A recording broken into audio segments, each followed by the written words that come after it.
U.S. Senator Joe Manchin announced last Thursday that he will not seek re-election to the U.S. Senate and is going to really dive into the idea, or at least explore it extensively, about what a third-party presidential run could look like.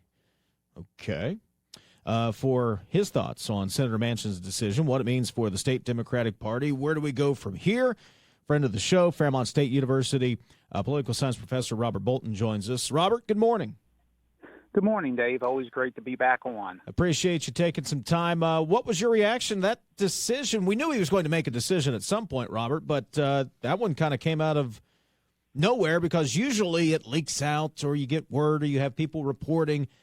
Manchin just released the video and said, boom, here it is. What were you thinking? Well, the single biggest surprise about all of that, Dave, was the fact that Joe Manchin announced it so early. He had originally indicated he wasn't going to make his mind up until at least late December or possibly even early January, right before the filing period. So my expectation is they probably received some internal pressure from the Democratic Party to make the announcement a little early, or he's already made his mind up on whether or not he's going to run for president and is starting to inch in that direction. Let me ask this question to you, Robert. I am probably in the minority in this opinion. I wasn't ready to just hand over that Senate seat to the Republican nominee, whether that's Jim Justice, obviously he's up in the polls right now, or Alex Mooney. I still thought Joe Manchin, given his history and his ability, his political acumen, still certainly had more than a snowball's chance here in that Senate race for here in West Virginia, no matter whether it was Jim Justice or Alex Mooney, the nominee. What was your take on it? I'll be honest, Dave, even though Joe Manchin is definitely a political survivor, I think he was able to look at the polling numbers, and especially when you look at the fact that his reelection campaign in 2018 against Patrick Morrisey was a squeaker where he only won by about 3%, and that was an off-election year. The fact that he decided to quit this time and not run for reelection, to be honest, did not especially surprise me. I think that he probably knew it was extremely unlikely that he was going to win re-election.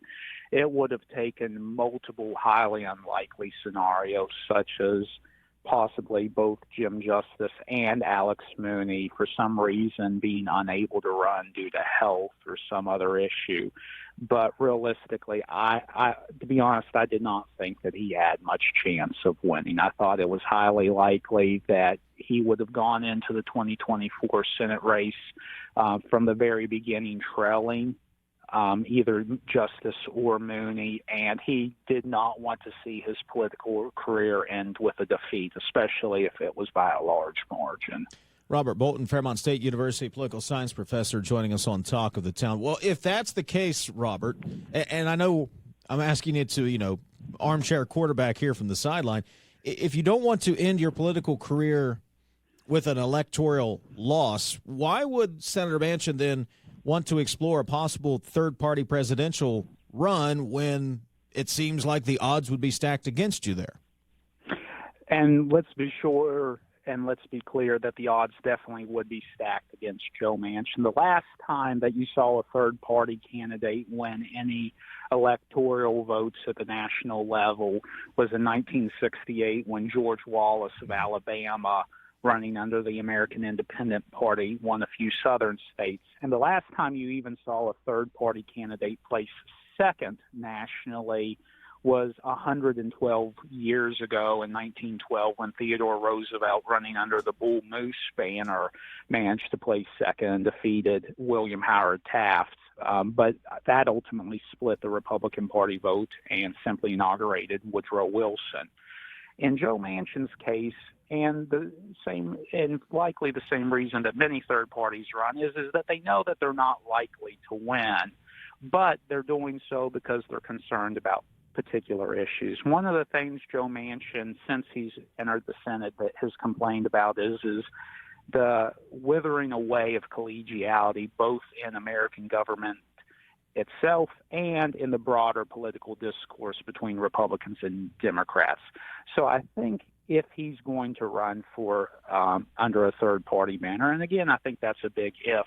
He's doing so because he wants to encourage some of that bipartisanship, some of that moderation that you have seen in prior decades that seems to have disappeared in recent years. So if I had to take a guess, like I said, I think it's because he's focusing on a particular issue and wants to bring attention to that rather than any expectation of actually winning. If you go in knowing that you're not going to win and you keep the expectations low for that, it isn't a humiliating defeat of the sort that would have happened if, say, he had run for reelection for Senate and lost by, say 7 or 10 percentage points. Robert Bolton joining us this morning, Fairmont State University political science professor. Broadly, a little bit broader, Robert, for the Democratic Party in West Virginia, Joe Manchin has been the top Democrat, for a long time now. What does this mean for the party as a whole here in West Virginia, as it appears the state keeps getting a darker shade of red overall? Well, I think it's a disaster for the statewide Democratic Party. Joe Manchin was the last statewide office holder on the Democratic ticket. When you look at even 10 years ago or 20 years ago, that's a huge seismic shift in the political makeup of West Virginia. You started to see that even in the mid to late 90s, certainly by 2000. George W. Bush won in West Virginia by a relatively close margin. But ever since then, that gap between Republican and Democrat presidential candidates has widened. And it's also been shown on a down ballot effect.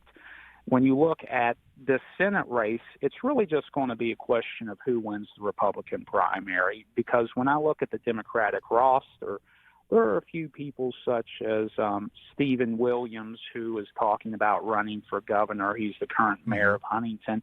But to be honest, I can't think of anyone on the Democratic side who's going to run for Senate who has widespread name recognition and has even a remotely viable chance of winning. Joe Manchin was the best chance that the Democratic Party in West Virginia had to keep that Senate seat. And it'll also have an effect on the national level, because the Democrats are going to have to look elsewhere at another Senate race nationwide to find another Democrat who can win their election if they want to keep their majority in the U.S. Senate. Robert Bolton, Fairmont State political science professor. I had several more questions, but we have more questions than time, so we'll talk again real soon and continue the conversation then. Robert, I appreciate it as always. Hey, glad to be on, Dave. Take care now. Absolutely. Thank you. You as well. Coming up, we'll talk to Metro News Sports' Joe Bricado. High school football playoffs continue, and WVU Marshall meeting up on the pitch again, this time going the Herd's way. We'll talk to Joe coming up next. Back in a moment.